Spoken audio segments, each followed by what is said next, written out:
আরজি করে অভয়ার বিচারের দাবিতে শুভেন্দু অধিকারী, আমাদের রাজ্যের বিরোধী দলনেতা, তিনি এই মহালয়ার দিন এক অসাধারণ চিত্রনাট্য একটি ভিডিও প্রকাশ করেছেন। হ্যাঁ বন্ধুরা, সমস্তটা দেখাবো এই প্রতিবেদনে। নমস্কার, আমি সুরজিৎ, বঙ্গদর্পণ ইউটিউব চ্যানেলে আপনাদের সবাইকে স্বাগত। তো অসাধারণ যে ভিডিওটি তিনি প্রকাশ করেছেন, তো সর্বপ্রথম আগে সেই ভিডিওটি একবার দেখে নিন, তারপর আমি ব্যাখ্যায় আসছি।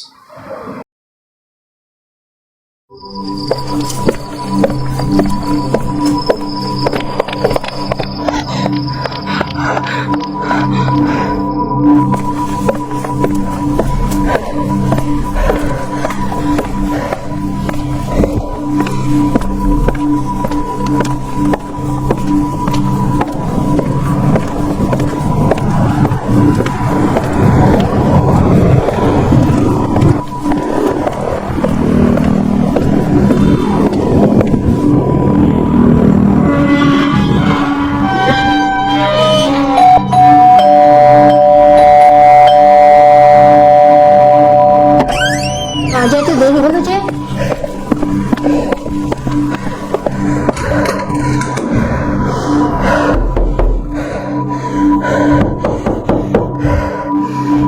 কিরে, ওভাবে দরজা দিলি কেন? খাবি না?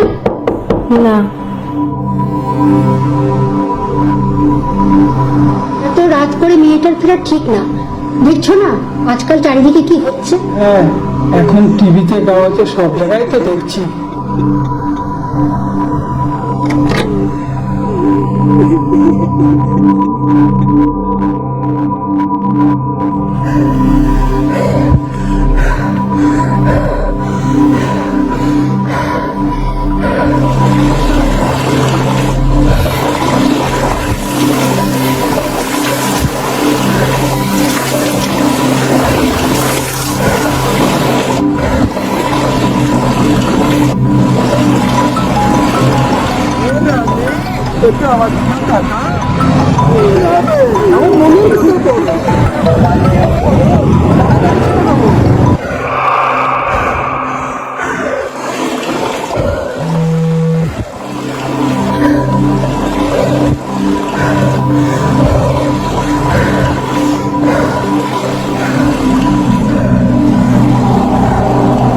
সিঁদুরে মেঘ গর্জাচ্ছে ঈশান কোণে, প্রকৃতি উন্মাদ হয়ে উঠেছে যেন প্রবল প্রলয়ের শঙ্কা।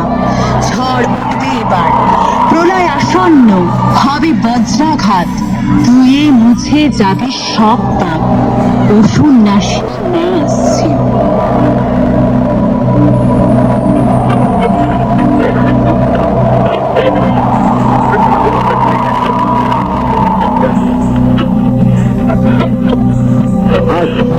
শারদাতে থেকে উঠেছে আলোকমন্দির, ধরণীর বহিরাকাশে অন্তরাকাশে জাগরিতে জগন্মাতার আগমন বার্তা। আনন্দ মহামায়ার পদচ্ছবি অসীম ছন্দে বেজে উঠে রূপলোক ও রথলোকে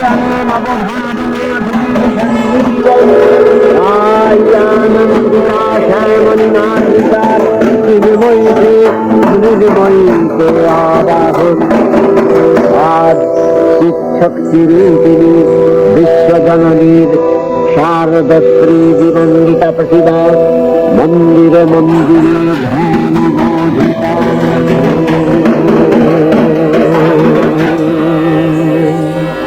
তুমি যা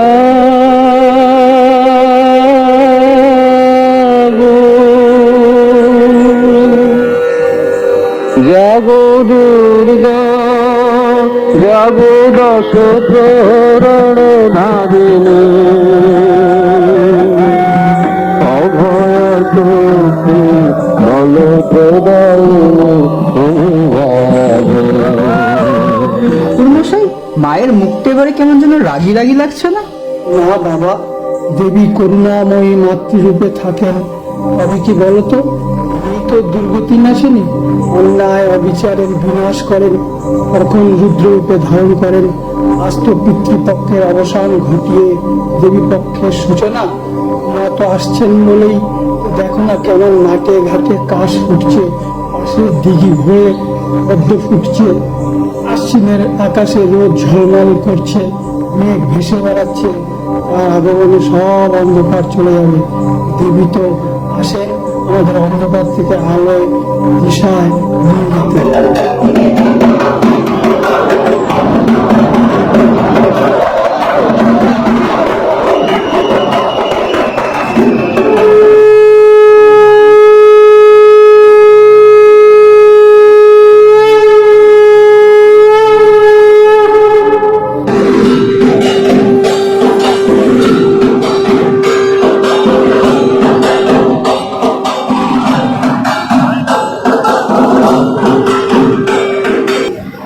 অসাধারণ, এক কথায় যাকে বলা হয় অসাধারণ। পিতৃপক্ষের অবসান এবং দেবী পক্ষের সূচনার দিন এমন একটি সুন্দর ভিডিও পোস্ট করে তিনি একটা কথা প্রকাশ করে দিলেন, একটা কথা বোঝাতে চাইলেন। আরজি করে অভয়ার যে মর্মান্তিক ঘটনাটি ঘটেছে, মানুষরূপী মহিষাসুর যারা আছেন তাদের যেন বিনাশ করা হয়। তো ভিডিওটি দেখলেন সম্পূর্ণ, আপনাদের নিজস্ব ব্যক্তিগত মতামত যা থাকবে এই ভিডিওর কমেন্ট সেকশনে অবশ্যই করবেন। ভিডিওটি ভালো লাগলে লাইক করুন, শেয়ার করুন, আর আমাদের এই ছোট্ট চ্যানেলটিকে সাপোর্ট করতে ভুলবেন না। সাবস্ক্রাইব করে বেল আইকনটা পাশে বাজিয়ে দেবেন যাতে পরবর্তী নোটিফিকেশনের আপডেট আপনাদের কাছে সবার আগে পৌঁছায়। ধন্যবাদ।